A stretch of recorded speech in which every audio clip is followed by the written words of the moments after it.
everybody. I'm working on the roasted vegetables. I've got some red peppers that I got from my haul last week.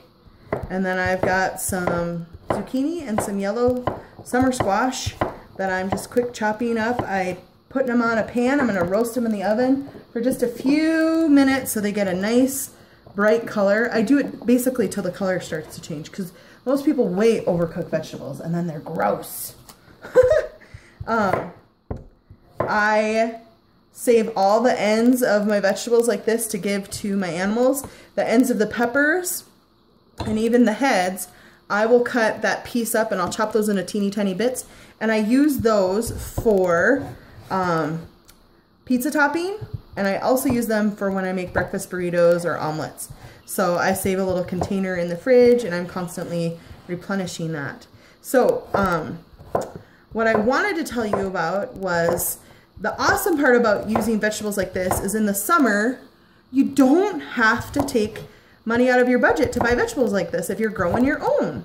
And squash is one of the easiest vegetables to grow. Like sometimes you have squash growing not because you wanted it to, but because it just started on its own because there were some seeds.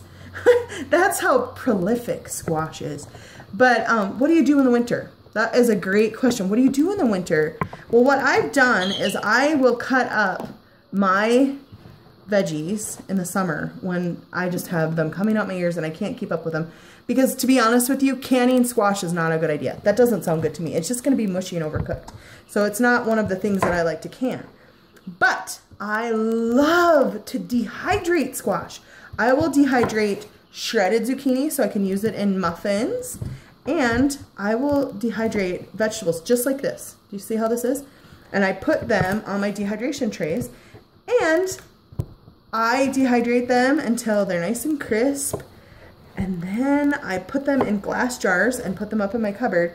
And then in the dead of winter, when no squash are to be found, I can take those out, rehydrate them, and treat them just like I would a regular vegetable. It's not like a dehydrated fruit where sugars are concentrating. It's a dehydrated vegetable. And I rehydrate it with water so that they have that same pulp, that same everything.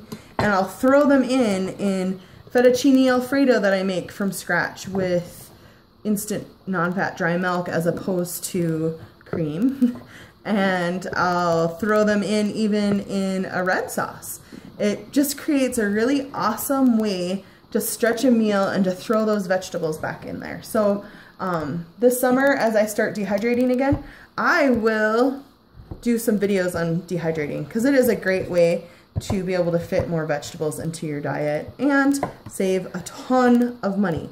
And everybody has dehydrators sitting around, or you can find them at garage sales for like 10 bucks. And if you have a neighborhood Facebook page, get on your neighborhood Facebook page and ask people, does anybody have a dehydrator that they're not using right now? And just see if someone will borrow it to you for a couple of days, and then you can try it out. This is my roasted vegetable medley, and I just want to add a little bit of onion to it because it'll give it just a pop of flavor. But this, what's awesome about vegetables is you don't have to count them. This whole thing is 0. And I stir my avocado in with my onion because it keeps it from turning brown. I'm just going to use half of this onion so we can hurry up and get this in the oven. And then I'm going to explain the pasta bake. This is this genius thing that was totally born out of being a super lazy mom. Or a mom of twins who was super overwhelmed and needed something that took 5 minutes to cook. Basically, I'll explain when we get a little bit closer into the video. But a pasta bake is like baked ziti, but you can use pretty much any kind of pasta. Tonight's pasta is shells. That's what my daughter grabbed from food storage. But you can use rotini, you could use macaroni if you wanted to, but it's always a little bit more fun to use the different kinds. So here's our onion.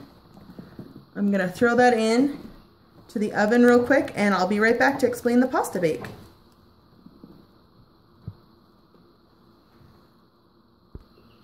Okay, so for the pasta bake, it's already made, but I wanted to take you through the steps because I'm gonna show you real quick.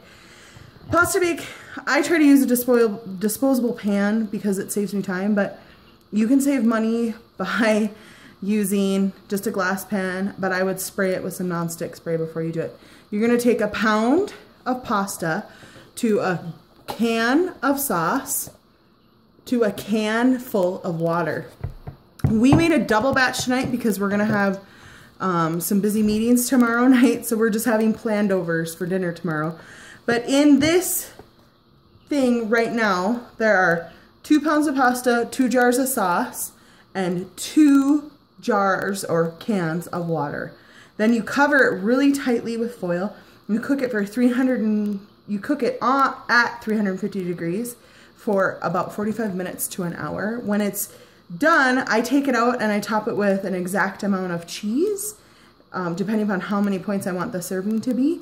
And then I let it bake for 10 more minutes, and that is it. So it literally takes 5 minutes to throw together, about an hour to bake, and you're done. And you can use wheat pasta, you can use high protein pasta, you can use high fiber pasta. This pasta just happened to be what I had in the pantry, and I paid no more than 50 cents a pound for this because I always wait and buy pasta when it's like rock bottom prices. And I like this sauce because it fits in my food storage well, but also during the summer when tomatoes are on, I've been known to make my own sauce and can my own sauce. So you can save a ton of money with that too. This is just a great shelf-stable item that you can stock up with. So tonight, just in review, we've got this yummy, delicious salad with all the vegetables that I got at my haul last week. We've got 2 dinners. We've got $1 worth of pasta and about $1.50 worth of sauce. So $2.50 for the sauce. The veggies are included. And then I'll probably put maybe 50 cents worth of cheese on the top. And then we have those yummy roasted vegetables that some were from my haul last week and some were from this week. The zucchini and the yellow squash. I spent about $1.50 on those. So all together, we're at about $5 again for dinner. And keep in mind, it's 2 dinners and lunches. So this is a great way to feed your family for next to nothing. It can be done. It's healthy, nutritious. There's good carbs in this. It's whole wheat, high fiber pasta, no sugar added sauce, a really nice vegetable salad that I'm going to use, a really good Greek yogurt dressing. It's just a great dinner. So I hope you enjoy. Please like and subscribe and share this video if you want to see more, because I would love to share some more of our frugal ideas that are also Weight Watcher friendly.